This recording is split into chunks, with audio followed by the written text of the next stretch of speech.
नमस्ते बच्चों, my self Jaiswal sir. हम पढ़ रहे हैं class 10th mathematics arithmetic progression. अभी तक हमने 5.2 एक्सरसाइज के 7th क्वेश्चन कर लिए हैं। Now we will move ahead with the 8th question of exercise 5.2।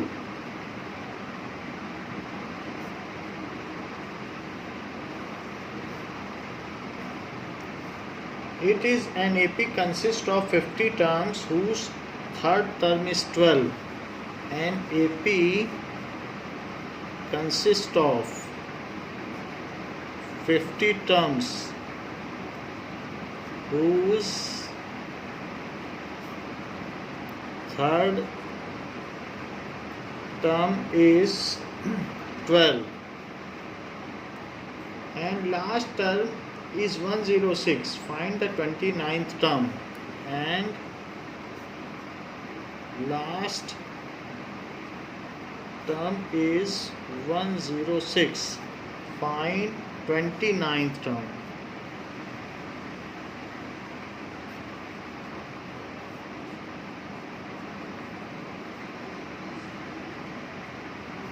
ऐसा पूछा गया है।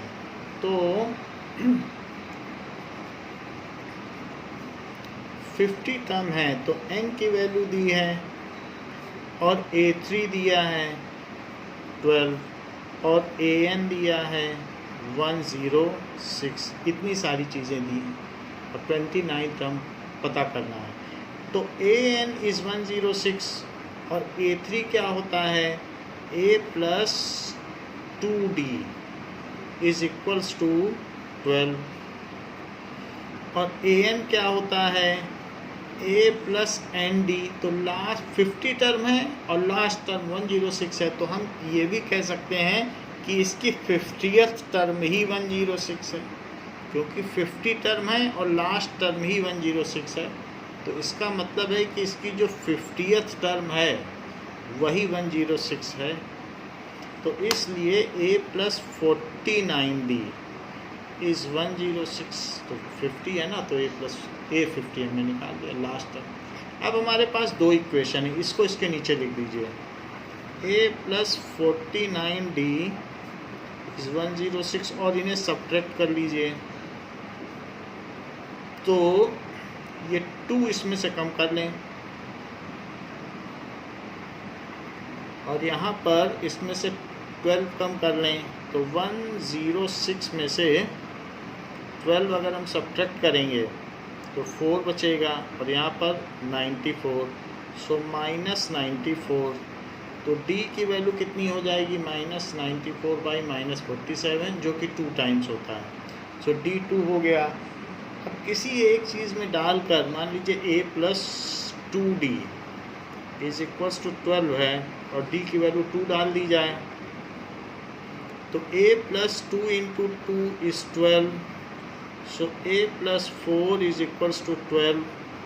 सो a इज इक्वल्स टू 12 में से 4 माइनस कर दो तो दैट इज़ 8। अब हमारे पास d की वैल्यू आ गई, a की वैल्यू आ गई। तो अब हम पता कर सकते हैं कि 23rd टर्म क्या होगी। Now a23 is a plus 22d. So this is 8 plus 22 into d कितना है 2, और जबकि a कितना है 8, तो हम इससे पता कर सकते हैं 8 plus 44, so that is equals to 44, तो 52। सो a22 22nd टर्म इसमें क्या हो गई, 22nd टर्म हो गई 52। नाउ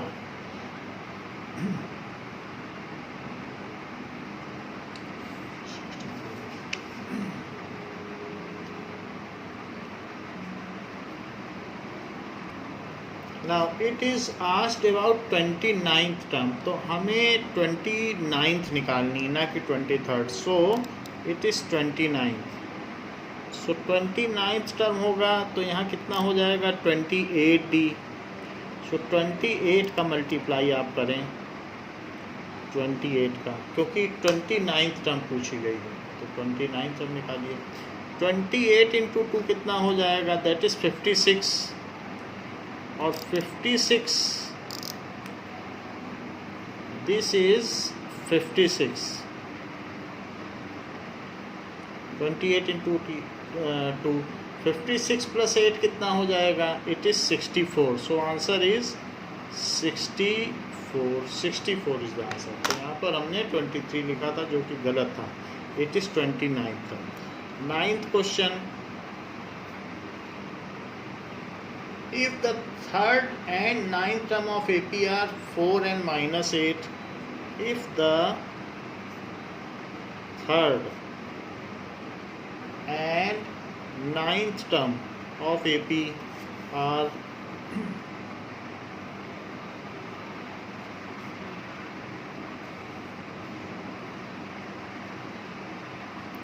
4 and minus 8, तो हमसे पूछा जा रहा है which term of this AP is 0,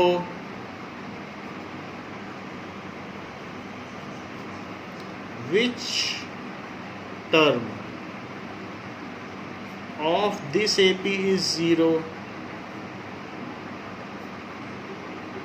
तो इसकी कौन सी टर्म 0 होगी ऐसा पूछा जा रहा है। जबकि हमको A3 दिया जा रहा है 4 और A9 भी दिया जा रहा है -8, इनके फार्मूले लगा दीजिए। तो और इस टर्म को इसके नीचे लिख दीजिए, तो A + 8D is equals to -8 और सब्ट्रैक्ट कर दीजिए, तो ये -6D आ जाएगा और यहाँ पर कितना आ जाएगा 8 4 12, तो D की वैल्यू -2 हो जाएगी। नाउ D इज़ -2, D के पता चल जाने से हम A निकाल सकते हैं। So A + 2D is equals to 4। Now A + 2 into -2 is equals to 4। So A - 4 is equals to 4. So A is equals to 4 + 4 जो कि 8 होगा। तो A की वैल्यू 8 हो गई और D की वैल्यू -2 हो गई। अब A और D आ जाने से वो जो कहता है वो पता कर ले। Let nth term is 0, let nth term of given AP, दी हुई समानांतर श्रेणी का nth टर्म 0 है, इज 0। तो ऐसे केस में an को हम 0 रखें, A को 8 रखें, D को -2 रखें, जहाँ पे n हमें पता ही नहीं है कि कौन सी टर्म। तो हमें यही तो पता करना है कि विच टर्म इज 0, और फार्मूला लगा दें। तो ये 0 हो गया, A की जगह 8 रख दें और D की जगह -2 रख दें। सो A की जगह 8 यहाँ रख दें, -8 is equals to n - 1 into -2, तो -8 और डिवाइडेड बाई, क्योंकि ये चीज़ इसके मल्टीप्लाई में है, upon -2 is equals to n - 1। तो यहाँ से 4 आ जाएगा, 4 इज इक्वल्स टू n - 1, तो n इज इक्वल्स टू 4 + 1, तो n is equals to 5। Fifth term जो दी गई है इसकी फिफ्थ टर्म 0 होगी। So fifth term of given AP is 0, of given AP is 0। तो ये चीज़ हमारी आ गई कि जो भी कंक्लूडिंग स्टेटमेंट है उसको लिख दें कि it's fifth term is 0। Now next is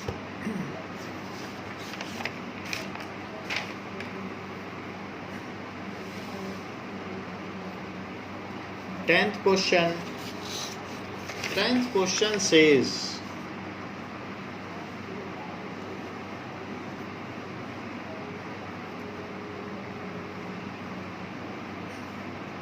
The 17th term of AP exceeds its 10th term by 7. The 17th term of AP exceeds its 10th term by 7. जो इसकी 17वीं टर्म है वो 10वीं टर्म से 7 ज़्यादा है. Find the common difference. Find the common difference.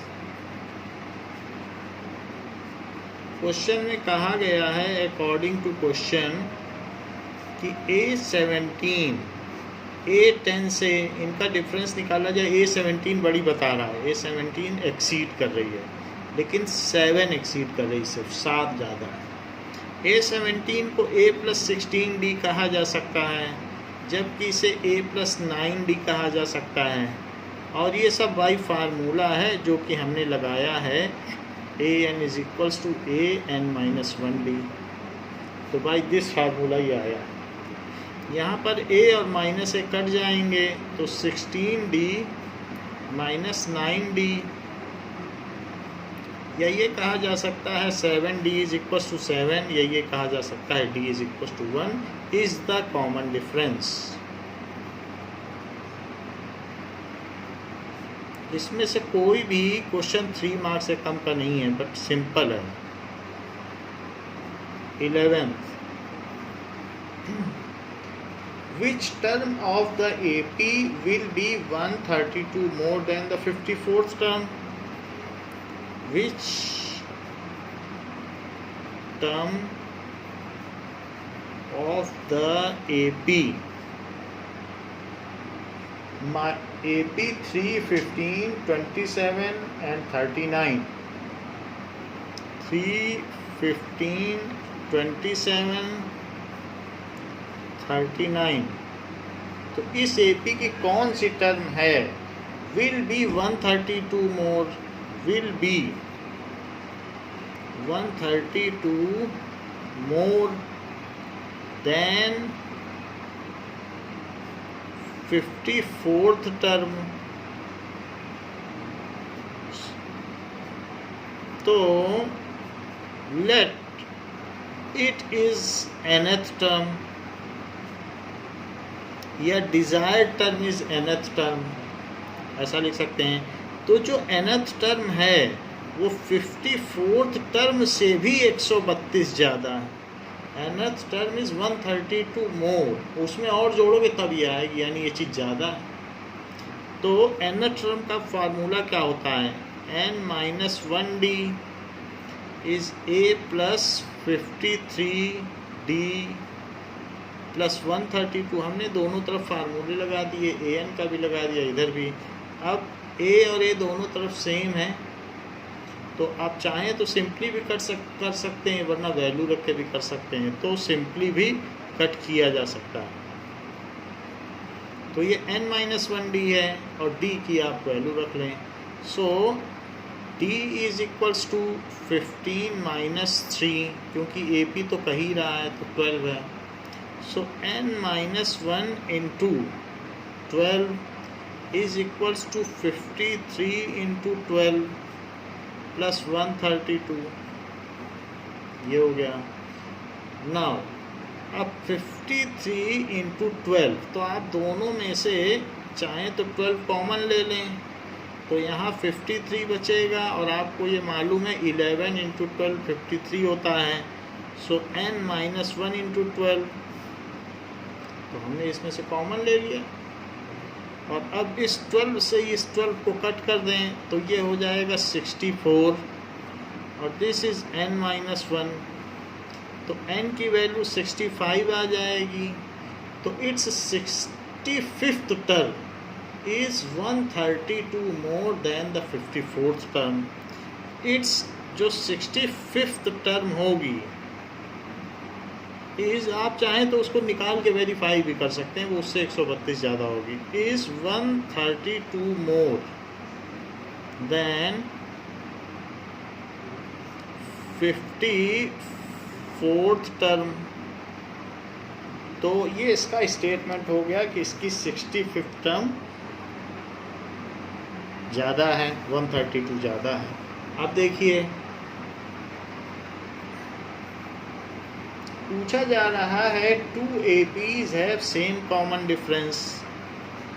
2 APs have same common difference ऐसा है, तो the difference between their 100th term is 100,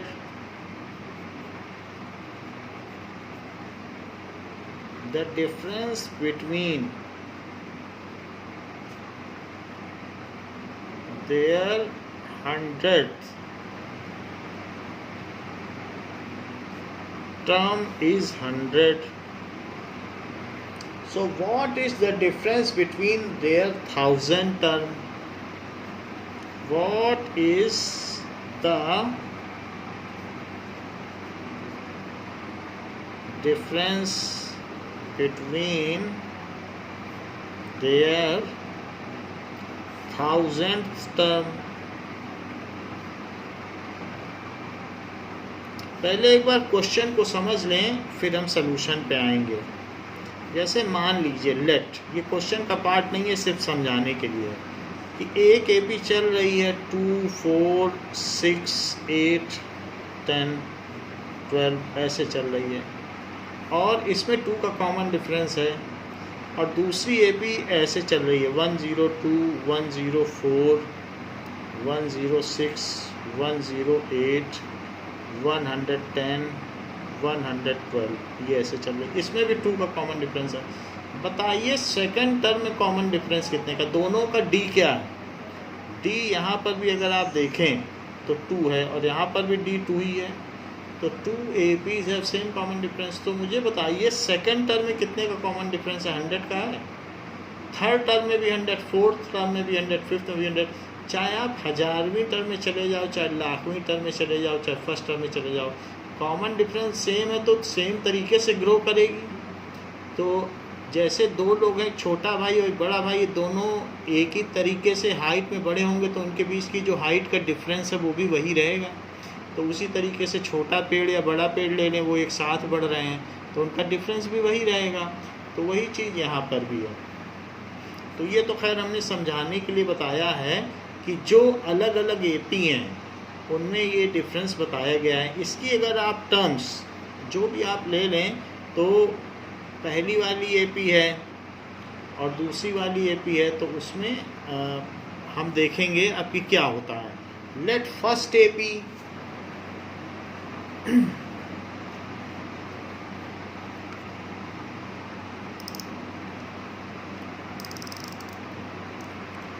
ना, तो ये हमें दिया गया है कि फर्स्ट एपी और सेकंड एपी, तो लेट जो फर्स्ट एपी है has first term as a, first term as a है, और जो कॉमन डिफरेंस है वो डी है, और जो सेकंड एपी है हैज़ फर्स्ट टर्म, उसको कुछ बदल के लेना पड़ेगा क्योंकि वो दूसरी एपी है एज ए, लेकिन फिर भी उसका कॉमन डिफरेंस तो डी ही रहेगा। हाँ, दोनों की टर्म्स अलग अलग हैं, इसकी फर्स्ट टर्म ए है और इसकी first term capital A, common difference दोनों में सेम है। तो अब जरा देखें, दिया गया है कि A100 माइनस 100 जो इसकी 100th टर्म हो, सो A100 माइनस A100, उनकी 100वीं टर्म्स का डिफरेंस 100 है, लेकिन 100 टर्म्स का फार्मूला क्या होता है? It is A plus 99D, D तो दोनों में सेम है, और इसकी टर्म्स का क्या फार्मूला होगा? जो कि 100 है, तो यहाँ पर 99D में से 99D कट गया, तो A माइनस A की वैल्यू 100 आ गई। वास्तव में वो फर्स्ट टर्म का ही डिफरेंस है जो यहाँ दिख रहा है, वही है, वही सब में वही रहेगा। तो अब कह रहा है 1000वीं टर्म का डिफरेंस पूछ रहा है।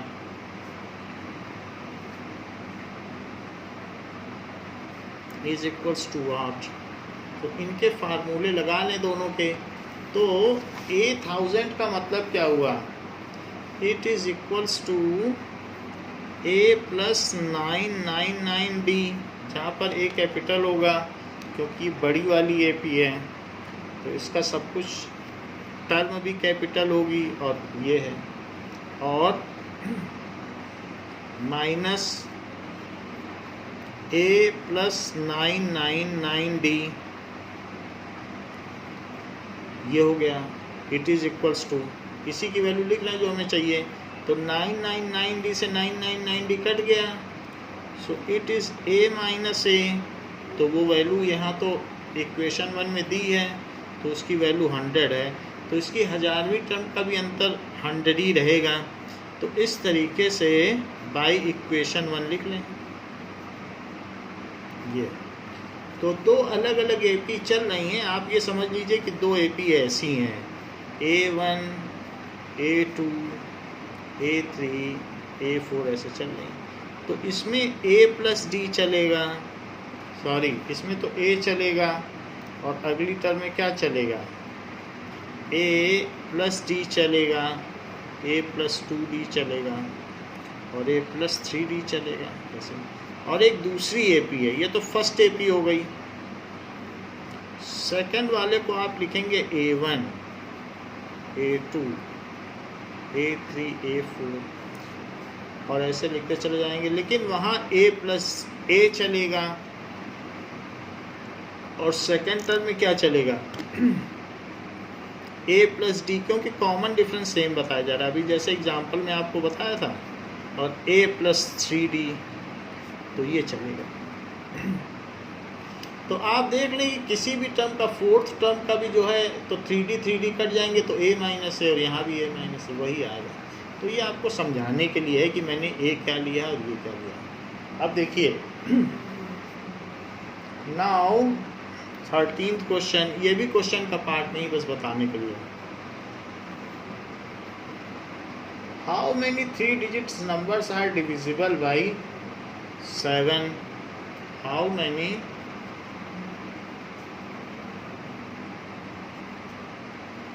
3 digit numbers are divisible by 7? 7 से 3 डिजिट के कितने नंबर डिविजिबल हैं? तो 3 डिजिट का सबसे छोटा नंबर क्या होता है? 100। तो आप 100 ले लें और 7 से डिवाइड करें। 7 1 जा 7 और ये बच गया 30, तो 7 4 जा 28, 2 आया। अगर 2 है, हम इससे छोटा तो नहीं कर सकते, छोटा करेंगे 100 से छोटा तो 2 डिजिट बन जाएगा। हम इसमें अगर +5 कर दें तो ये 7 से डिविजिबल हो जाएगा, क्योंकि 2 आया है, अगर 5 और जोड़ दो तो 105 है। 7 बना दो इसको, तो जिससे डिविजिबल हो जाए। देखो 105 की कमी पड़ रही ना इसको, तो यहाँ अगर मान लो 30 है, 30 की जगह 35 होता तो क्या पूरा ना चला जाता? 7 5 जा 35, तो कुछ भी ना बचता। तो इसलिए इसकी पहली टर्म कौन सी हुई? 105। अब देखिए, अब इसमें 7 और जोड़िए तो 112, फिर 7 और जोड़िए 109। 3 डिजिट की बात कही गई है, तो 999 आखिरी 3 डिजिट नंबर है, इसको भी 7 से डिवाइड करें। ऐसा करने से 29 बचेगा, तो 7 4 जा 28 और फिर 19 बचेगा, तो 7 2 जा 14, 5 इसमें एक्स्ट्रा आ रहा है। यदि हम यही 5 कम कर दें तो हमारा नंबर 7 से पूरी तरीके से डिविजिबल हो जाएगा। या यदि यहाँ पर 5 कम कर दिया जाता और 14 होता तो क्यों नहीं पूरा चला जाता? तो हमें कम ही कर देना चाहिए, इसमें 4 लिख देना चाहिए। 999 - 5, तो जो सबसे छोटा नंबर होता है और वो नहीं जा रहा होता उसमें ऐड कर देते हैं, और बड़े से बड़ा नंबर जो होता है उसमें से सब्ट्रैक्ट कर देते हैं। ऐसे दोनों नंबर हमारे डिविजिबल हो जाते हैं। तो यहाँ प्लस किया है तो यहाँ सब्ट्रैक्ट करो, इसको सब्ट्रैक्ट कर दो। तो दैट इज़ 994। देखो हमने 5 सब्ट्रैक्ट कर दिया और छोटे वाले में ऐड कर दिया। इस तरीके से ये सारे नंबर डिविजिबल हैं। बट ये कितने नंबर हैं तो सब 3 डिजिट के ही। So let these are n numbers.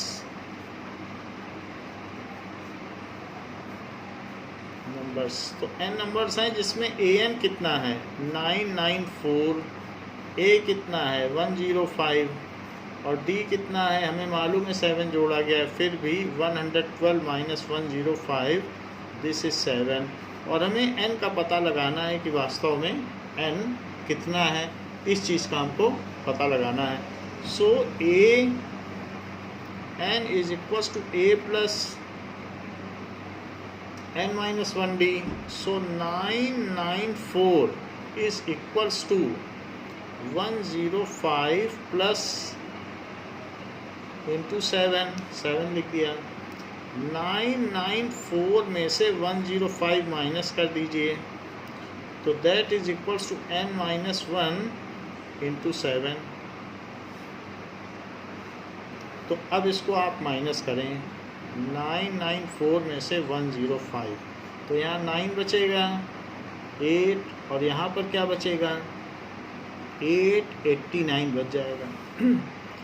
889 divided by 7 is n minus 1। 7 से इसको कट करो, 7 1 जा 7 फिर 18 बचा, तो 7 2 जा 14 फिर 49 बचा, तो 7 7 जा 49 127 is equals to n minus 1। तो 128 is equals to n। So there are 128 numbers which are divisible by 7। तो इसको आप कंक्लूड कर लें। There are 128 numbers of 3 digits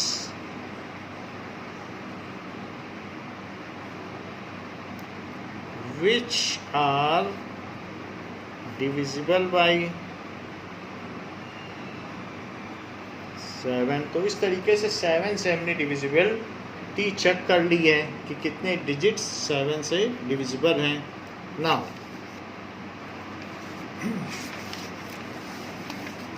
अगला क्वेश्चन पूछा जा रहा है कि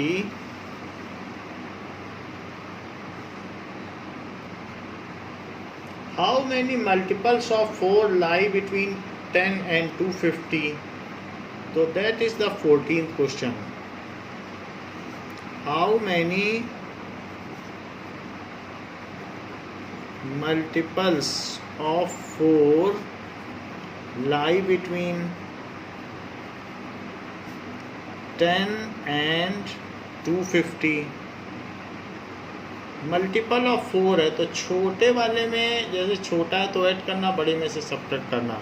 और मल्टीपल ऑफ 4 है 10 है तो इसके बीच का चाहिए, तो 10 से बड़ा चाहिए ना। बिटवीन, लाई बिटवीन, तो बिटवीन जब कहा जाए तो पहले और आखिरी को छोड़ना पड़ता है, वो इंक्लूड नहीं होते हैं। और फ्रॉम बोला जाए तो इंक्लूड होते हैं। In case of between,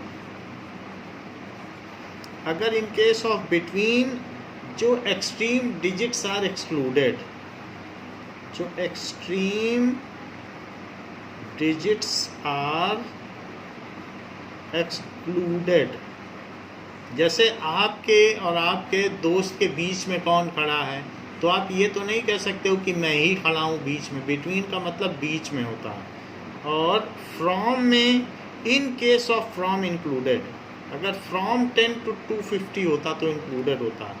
in case of from, अगर फ्रॉम दिया होता they are included.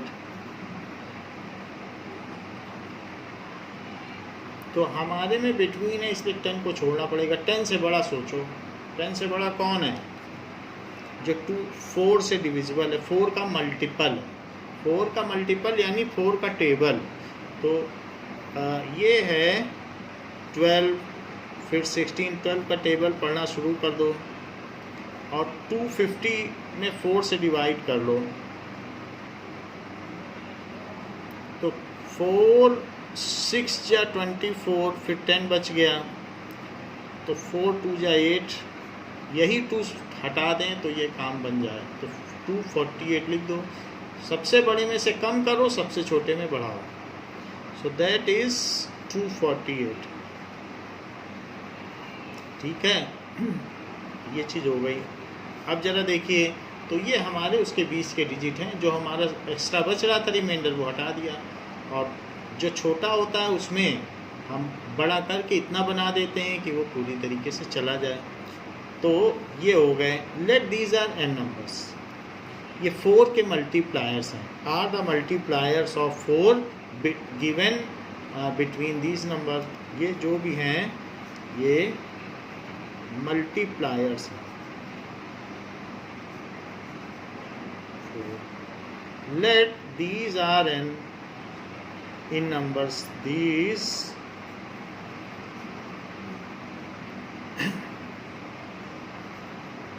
n number से n टर्म्स भी कह सकते हो। सो a n क्या हुआ, जबकि a 12 हुआ, और जब d कितना हुआ 4। हमें n का पता नहीं है, तो a n क्या होता है, a plus n minus 1 d ये होता है। तो 248 इज इक्वल्स टू 248 में से 12 माइनस करो, it is equals to n minus 1 into 4। So 236 is n minus 1 into 4, और 236 में 4 का डिवीजन कर दो, तो इट इज़ n माइनस 1। 4 5 या 20 और 4 9 या 36, तो it is 59 plus 1 is equals to n। So n is equals to 60। There are 60 multiples of 4 lying between 10 and 250। तो ऐसे 60 मल्टीपल्स हैं। There are 60 multiples of 4 lying between 10 and 250। उसके बीच में कितने मल्टीपल्स लाई कर रहे हैं, तो वो हमने इसमें पता कर लिया कि 60 मल्टीपल्स लाई कर रहे हैं। तो बच्चों, इस क्लास के लिए इतना ही, इसके आगे नेक्स्ट क्लास में हम देखेंगे। Thank you.